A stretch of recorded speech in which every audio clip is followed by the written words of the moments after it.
Ko te ingoa o taumata kapa, ko te kapa haka o Ngaa Taiaatea Wharekura, ko taku tūranga ki roto i tēnei kapa, ko te kaitautaki wahine.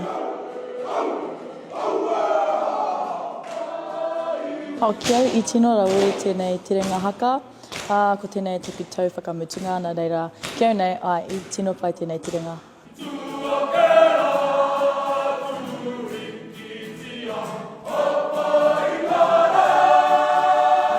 Ko tētai whāinga, ko te tai atu ki ngā nahinara hei tē rātou, he oi, e hara tērā i te whāinga, ko te tai ki taua taumata, tuatahi, tā mātou e wawata nei, no reira koina te tōmina nui.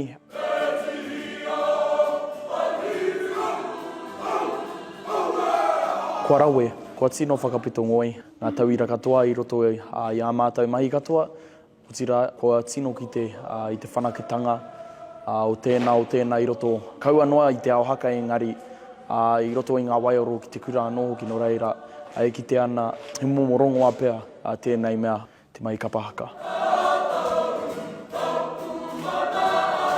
Tū Māori i ngā wā katoa, me whaia tō ngākau, e whaia i ngā mātāpono o te kura rā te pautu whakaro, koia kei a mātou.